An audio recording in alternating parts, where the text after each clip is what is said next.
Welcome everyone to Already Cancelled. I am Peter, that is Tara. We talk about TV shows here. The year is 2021. The name of the show is Babylon 5. This is season 2, episode 10. It's called Gropos. Which I was like, what the hell is a Gropo? And then it became clear in the episode it was their nickname for ground pounders, which is already kind of a nickname for the infantry. Jarheads, which are also a nickname. Yes. But they have their own nicknames because hey, the future and whatnot. And this is about 25,000 of them being stationed at Babylon 5 for a few days because they're going to do this attack on a planet that the nearest jump gates at Babylon 5. It's a good place to fall back to. Probably the most important thing for the future, perhaps, is that they upgrade Babylon 5's weapons so that it theoretically could take on a warship, which I suspect was going to come in very handy at some point. It's going to put that out in there in the world. I suspect that. Right, of course. But otherwise, we do have some guest stars to talk about, as we often do. We have the plot to get into, and a couple of subplots, which are basically all just there to give us a downer of an ending. So that's the gist of the episode. The guest stars to start off. Two notable guest stars here that really stuck out. One is Ken Faree, who's from Dawn of the Dead. Maybe if you're a child of the 90s, which I mean, people in our age range are, you might have watched Kenan and Kel. He was also Kenan's dad on that. But I mean, he'll always be the lead from Dawn of the Dead to me. He's also just giant man in movies. Often, yes. And you have he's just one of the Gropos that Poochie Kefir talks to. I know Poochie's back. Poochie's back. And then we also have the general of this sort of outfit, who's there calling the shots and explains what the plan is and what they're doing there. He was a face that I went, hey, I know this guy. He's that guy. He's been in tons of stuff. And funnily enough, is that Tara immediately said to me when we came on, like, hey, there's a guy from Wrath of Khan in this. And then when I checked what I knew him from, because obviously I've seen that too, but I felt like there was something more that was more attuned to me. He's in the freaking Terminator. Yeah. he's got different hair, obviously looks different. He's the cop in Terminator at the station. He's on the phones a lot and stuff. Like, that's him. So, a couple of notable guest stars. But also, he's the one who gets the ear thing in Steady Alpha 5. I think it's 5, maybe 6. I can't remember. One of the Steady Alpha planets that Khan's on. Mm-hmm. He gets the ear thing. Yes. But perhaps more notable than that, though, is it turns out quite quickly that this is actually Franklin's father. This is his dad. So, we get some family stuff between them. Which I will say, this episode, I think, had I think it sets up some interesting things. There's some themes in there that are really important to the overall, now we're in this situation where there's two races at war. We're in the middle of that. This is to create the feeling of what that's like. And I think it succeeds in that well enough. I don't love this episode though. I do think some of the setup for the downer ending, which is, various characters befriending some of the Gropos, and being like, okay, well, they're all going to die horribly, and it's going to be really sad at the end. And would you believe it at the end? Sure enough. Every single one of them, except for the general. Except for the general, which I actually thought he was going to die too. There's a moment where he says, when we get back, son, we'll talk about this. And I went, oh, he's dead. He's so dead. And he didn't. He survived. But everyone else was really sad. Yeah, it felt a little I don't know, trying to be forced emotion from it, but I mean, I understand the point it's making. I think the bigger thing also, other than the weapons, is that because there's two warring alien races now that Earth Gov is taking advantage of the situation and is trying to set themselves up on an outpost immediately after this war has begun in an area where they can choose either the Narn or Centauri to support, depending on which one they want to support. And they're probably really happy that this war is going on, being that they're trying to keep humans first. Look what's going on out there in space so that we can stay out of it. Yeah, it's notable that there's no choices being made yet, seemingly. It is just eventually Earth is going to side with someone. And this is just about having the pieces in place to take advantage of that, whatever side we do pick. So it's very cynical. I mean, I think we just invaded some colony and said, "This is our planet now," or whatever. So that well, we're stationed there. No, it wasn't exactly that. The planet asked for assistance with its rebel problem, so they were actually going as a request, because even Sheridan at the start of the episode says he put in the he passed along the request for help, and he was told that we were not going to interfere yet, which is why he was surprised when the general and his platoon shot. 25,000 of them. Yeah, so that's that'll take care of your rebel problem.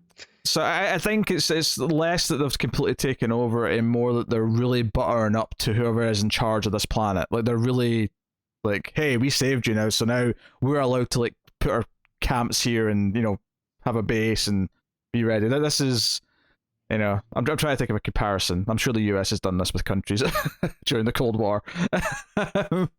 Afghanistan, maybe, or I don't know. So Hawaii. I mean, Hawaii was a strategic point. Yeah. So there's parallels to things, and that stuff obviously I think is interesting. I think the tone of it though, and kind of the feeling of being at war, is the stuff that feels a little bit more important in the episode, because the few plot details that are set up here, obviously I think are important, but they're pretty quick and simple. You could probably had all them mentioned in a scene and it would be done, and like doesn't really need the whole episode to necessarily get the point across. But what the episode tries to go for beyond that is to sell us that people are going to die, that this is a war, and we're not even in that war yet. This isn't even the war that we're anticipating, and but I think it's very important that after the last episode where the war officially was declared, that we got an episode where, okay, here's an example of like just infantry being killed and how it's just suddenly ended for them. I think where the episode falls down a little bit is I don't necessarily think each of the infantry or the Gropos that we meet are that well developed. Some of them come off a little bit thin.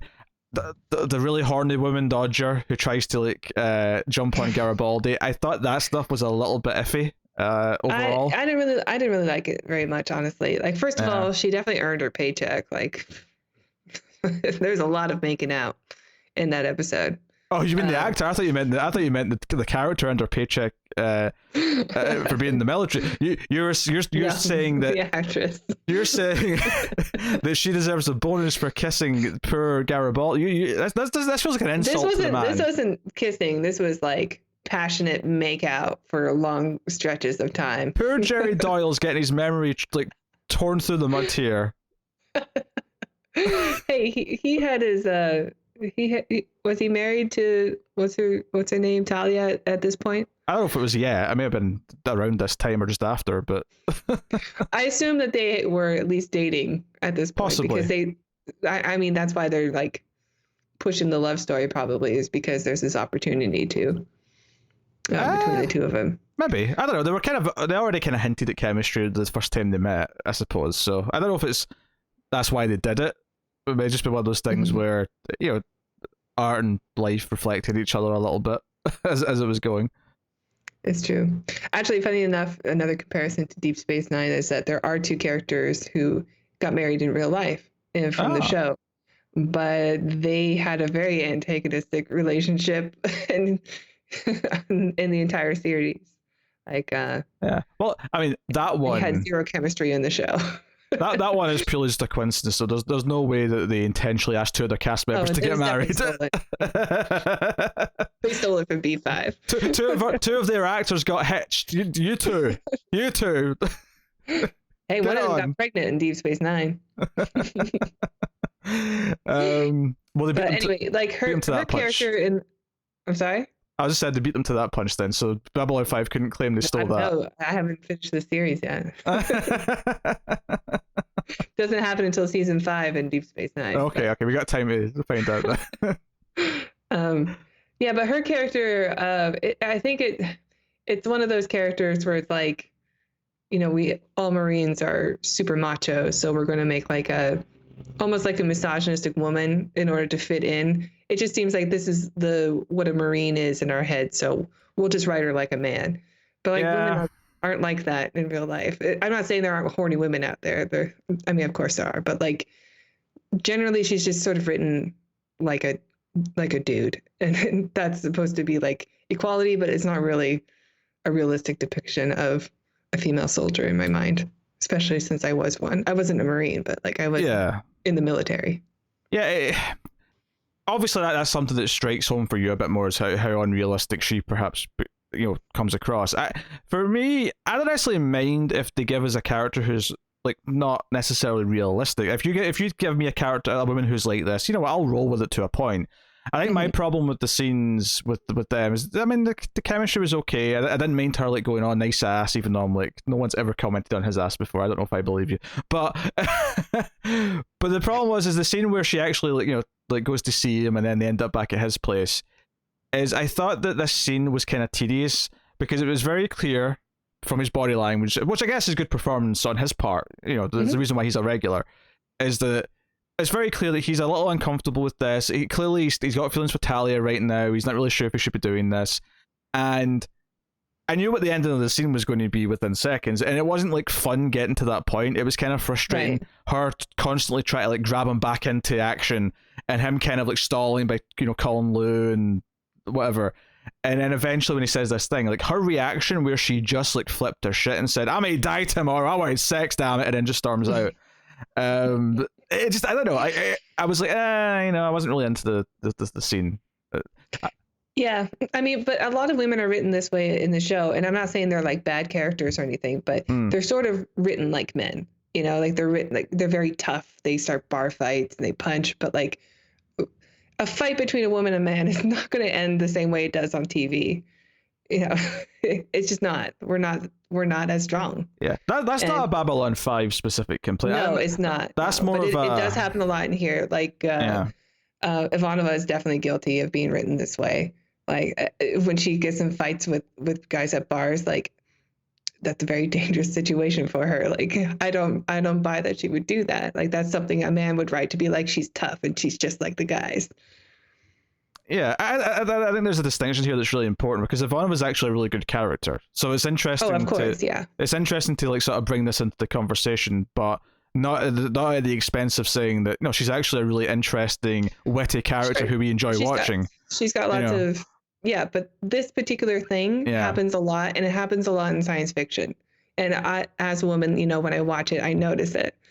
Like women are just written like men, and it's fine. If they're being written in a way where it's like, no, like women can do things that men can do also. But when they're written in ways like they're strong like a man, or they're like, I don't know, like even this woman, like the way she talks about sex is kind of like a man. And not that there aren't women like that, but like, I don't really know any, like they're not really, women don't think of sex the same way. I mean, I guess the one get out clause something like this has is that it's so far in the future that things have maybe changed. Maybe some women do think about sex this way. I don't know. I don't really even try to defend that per se. Yeah. Because I think this is a completely fair point. It's something that it doesn't bother me that much. I guess just because it is such a typical trope. I assume a tired trope that I've seen too much in older films, and I don't in TV, and it's starting to go away now in newer shows. And when it does come up in newer shows, it's kind of like, oh, come on, like, what is this, the 90s? Do you... I mean, what if they fight differently? Because I assume there must be examples where this works, where a woman can like take on like two guys in a fight, and it doesn't come off as stupid to you. I guess so, yeah. Like if it's, I mean, excluding the obvious stuff, if they're like very industrious and are like able to like use their minds to get out of a situation. Yeah, I'm excluding the obvious stuff, like like superpowers or something like that. What? Okay. I was thinking like Your Next is a good example of someone who's just like highly trained, or Hannah. Oh, sure. Something. Yeah. But I'm strength against brute strength. Like clearly, there's an obvious winner. Yeah, I'm excluding like superpowers here because obviously, I assume you'll have a problem with that when you're watching Captain Marvel and she beats up a dude. It's like, well, yeah, of course, she's got the power of like a sun in her fist, right? Whatever. But yeah, I love Captain Marvel. Like, I love Your Next. I love when like people like use their brains to outsmart villains, regardless of. Yeah, or like 10 Cloverfield Lane. I think that was a really good setup. If she's just like extra clever, like she just noticed things and is able to get herself out of situations where, but when it's just physical fights, that's kind of harder to buy. Yes. I respect why we got to here, but this has absolutely nothing to do with this episode. So let's swing it back into the into the actual maybe plot. this went on a bit long, but I don't think it's like I don't know. It's something that I've noticed in the show before with other female characters, actually, and she is like the trope. Yeah, she's. I mean, it's not even just that. She is just a trope. There's nothing else to her. She is just that trope. Yeah. And to be fair, actually, just to rescind what I just said, technically she does get into a fight with multiple guys because there's some of the grunts attack Delenn. They're getting like basically about to perform a racial attack, which honestly, given the news recently over the last few weeks of, I mean, not to bring this down or get super serious, but the amount of like hate crimes against Asian people have been kind of like alarming, and so seeing this and seeing these grunts sort of see him in Barry. And then not even just that, but get offended that she has human hair. Like, are you trying to pretend to be one of us and getting really upset everything Delenn represents? And it's this it's this character Dodger, this women character we've been talking about, who jumps in and kind of saves her. But that is kind of guilty of what you were saying, where she gets into like a proper fight where she's like taking on 3 guys by herself, and is just badass enough to like do it. It's almost as good as having sex. I think the line that she has. I think there's maybe a balance here where if you show they're using other skills other than just the exact same stuff the men are using, then maybe that's a bit more believable. But I don't necessarily have as much of a problem with it as you do. But I do appreciate it more when it seems like they're using, say, the men's, like, I don't know, like, let's say typically the man is stronger, so if they use their strength against them, kind of like, is it judo that does that a lot? Like, it uses like the weight of your opponent, the power of your opponent against them. I don't know, maybe I'm thinking of something else. I think you're thinking of yoga. Oh, not yoga. It's just I'm thinking of combat. I don't know. anyway, so she barks at poor Garibaldi, who tries to like be a decent human being and sort of explain it. And she's just like, "Oh, you talk about your feelings. Oh man, what a pussy you are. I just wanted to get laid," and she storms out. And then she kind of apologizes and at the bar. They have kind of an emotional kiss before she leaves, which is what told me she's definitely dying. It's like lots of tongue, yeah. So that was that. And then alternatively, Kefir, who we apparently refer to as Poochie now, because Tara wouldn't let that joke die. Now I've seen people using the comments, so I guess it's sticking. So he comes back to his quarters because there's an offhand comment from Ivanova that they've had to like triple up and quadruple up the quarters because there's so many extra people on board. And Kefir just comes back from, I don't know, a test flight or something. He's just like, da-de-da. And he comes in, and Ken Faree's just sitting there with someone else, like, just... like, smoking a stogie. Just telling war stories and whatever. And there's a bit of a moment where he kind of, like, says, "We've got a problem here." And Ken Faree sort of, like, tries to intimidate him. And Poochie just says, "Well, if I get a stepladder, maybe we could have this conversation face to face." And that gets Ken Faree's respect. So he's like, "You're all right, buddy." And he's like, "Sit down, let me finish my story." You've acknowledged that I am gigantic. Yes. Which this worked better, not because it was that great, but just because it was treated like a fun little C plot that was nothing more than just a little bit of bonding over some silly macho stuff, and that was all it was. When Kefir bumps into the racist dude, again, because the same guy who tried to attack Delenn, when he sort of accidentally bumps into him at the bar, he tries to apologize, but the guy is such a dick. He's like, "Oh, you're a flighty. I don't take drinks from flighties." He's like, "Well, you clearly just got an attitude problem." You're in the chair force. The chair force. It's a joke that people have against those in the Air Force, because people in like the Marines think that the Air Force is the lazy branch. This is really stupid. This is just proof that if you take a group of human beings, if a line can be divided to separate them into 2 camps, they will always do it. Yeah. A and B will make fun of each other. And on a serious level, we have racism, we have countries at war. On a stupid level, we have different branches of the same country's military making fun of each other. People are stupid. Yeah. Well, it's just it's a learned skill, right? Like, it's something that people do because other people are encouraging it. We can be better. Ken Faree backs up Pucci though, and the brawl that ensues, and then fighting breaks out in the entire bar. Violent and confused. What did I say?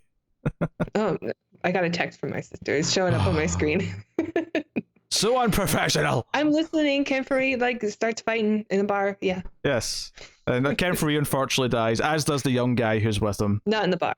Not in the bar. Yeah, they died. Because that's the thing. At the end of the episode, after they've all left, we get a news report, and it's like, because the actual mission's been secret. Like, we know they're going to this planet to try and like take out these rebels, but everyone else just thinks, oh, they're going to Io to set up a base. There's nothing dangerous.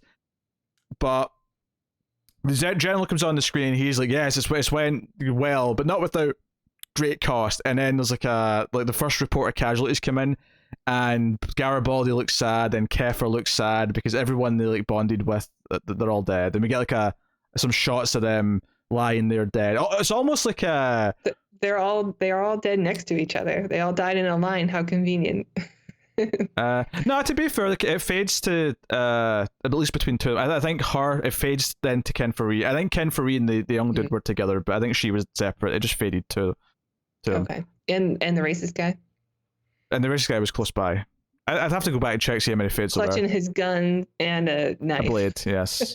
There was definitely at least one fade though. They were like, one of them was at least separate. Okay, I was thinking they were all right next to each other. One was at least separate. There may have even been more fades. I don't know. But you know, this sets up war. Of course, serious business. People can die at any point. So a lot of that stuff feeds back into the Franklin stuff with his father, where I did, because I wasn't necessarily loving this plot. This is the thing. There's a lot of plots in this that are doing commendable enough things, but I don't necessarily love the execution of it. The part of this I did like though is when he brings up to Ivanova the relationship that he has with his father. I love that Ivanova immediately said, "Don't be a dick. Talk to him about this." Because it fed back into her losing her father last season, and it felt so natural, and this was a case of they're rewarding us, the viewers, for remembering what we've already had on the show. It's not talking down to us. She should react this way. She is reacting this way. That's good stuff. Because the rest of the plot is kind of the same old thing that we've seen before in other things, if not this show itself, it's a little Riker and his father. Yeah, military father. Yeah. Treats them like soldiers. He's not very loving. His dad's a general. He became a healer. Yeah. Although he still works for Earth Force, so he's still pro-military. Yeah, when Franklin's talking about like how he gets to heal different species, he gets to meet all these different species and all that, and his dad's just kind of like enemies kind of thing. It's like, hey, maybe if you stop killing, you should be healing us. Yeah, maybe if you just stop killing other species, maybe you'd actually befriend some of them. And he had a nice line, actually. Yeah, I kind of like that his father, the General Franklin, I suppose, to go with the name, is that he actually felt a little disturbed that his son basically called him a murderer. And that, obviously being a soldier, being in combat, which he has, he even mentions that he was in the Delgar War, and that because there's a moment where he gives Garibaldi shit because his father was a good soldier, and clearly genetics isn't at play here. Yeah, he's quick to insult. Yeah, but that's I think it does what it's doing well enough, but not particularly exciting. This is a kind of an interesting episode in that it's setting some of the table for the stuff that we're now expecting to come after the declaration of war, and establishing what Earth thinks of this war that's coming, all that stuff. I don't know if anything in this episode is actually as riveting as the last several episodes have been, and it's a step down from the last one, obviously, but that was a pretty big episode. And I mean, traditionally big episodes are usually followed by a step down. I mean, true. I mean, that's fair, but I think this is probably one of the weaker episodes of this season, I would say. Mm-hmm. It's like yeah, it's not great. It's not terrible though, also, and it sets up enough things for the overall storyline that I think are going to be important. Like you said, the weapons upgrade and where they are strategically, where Earth Force, their big plans are for this war now, is to be at the ready to take a side. Yeah, and stuff like that. Franklin, I did like Franklin's line, by the way, about his dad's bigotry towards other species, and he says, "Look, skin, feathers, or scales a life is a life, which is something I live by also. Yes.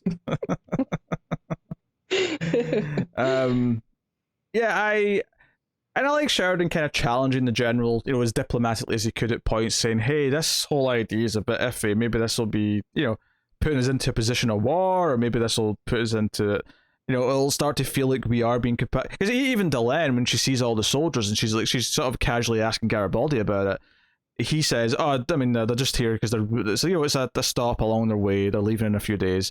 And they're trying to get to Io. Yeah. And Delenn, because I think it was when Sheridan was specifically questioning about maybe we shouldn't put weapons on Babylon 5, like better weapons, because it's meant to be a place of peace. It's not meant to be a place of all-out war.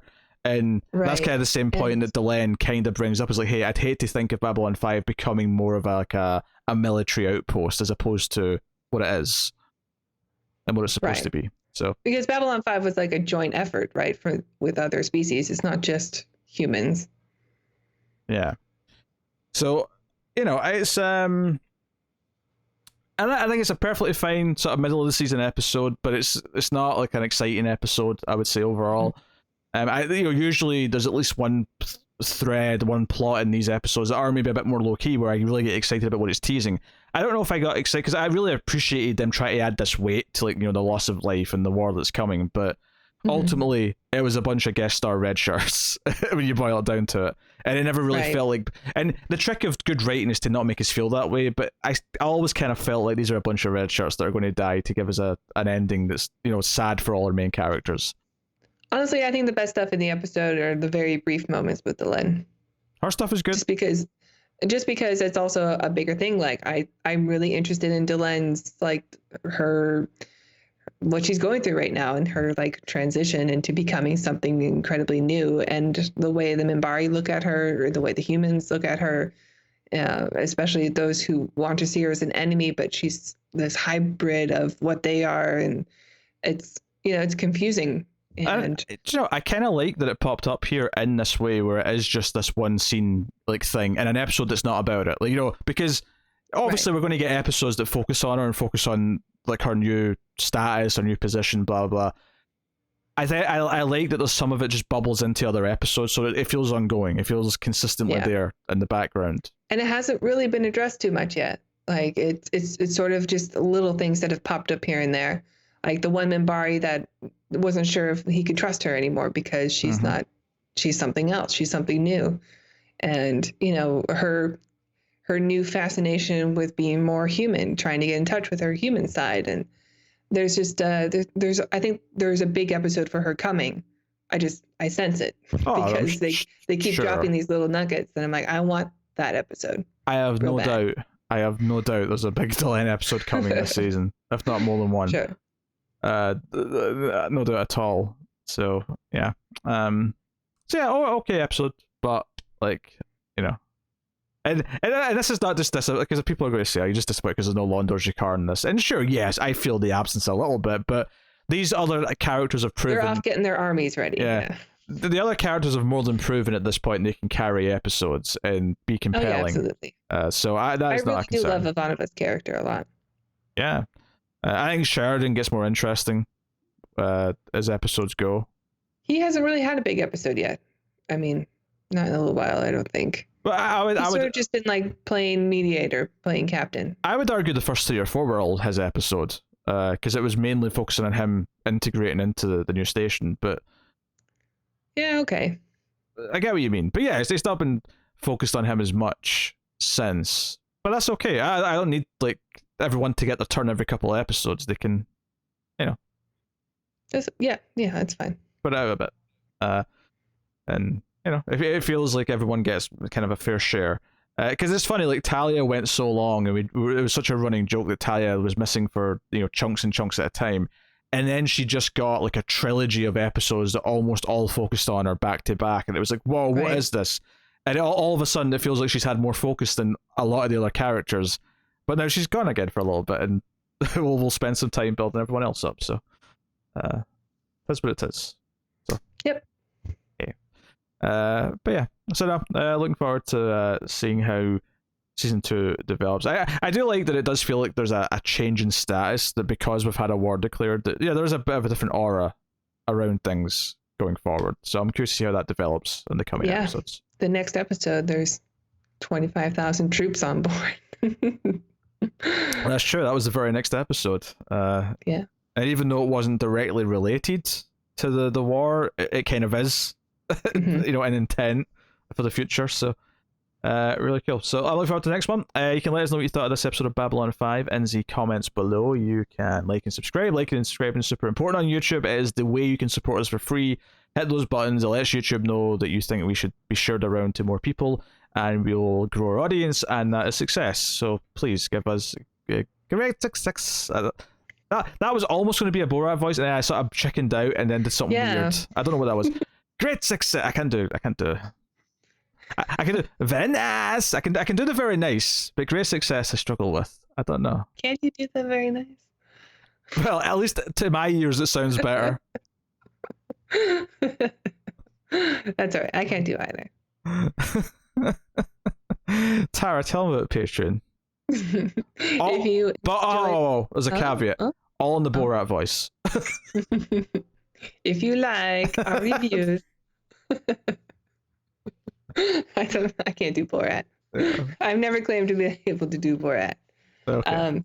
If you like the reviews, please check out our Patreon page. It's patreon.com/MouthFuzzTV. And if you donate as low as $1 per month, you'll get access to bonus episodes for other shows we do. And if you donate $5 per month, you will get access to these Babylon 5 reviews 1 week early. Cool. You also get Twilight Zone a week early because we are reviewing the classic Twilight Zone series. Thank you. Yeah. And we're halfway through season 3. Woo! Just had a biggie today. Yeah. So yeah, check that out too. But there you go, that's pretty much us. You can get us on Twitter at mailed_fuzz for channel updates, but otherwise that is it. So we'll see you next time. Keep watching Babylon 5. Just don't give away the home world.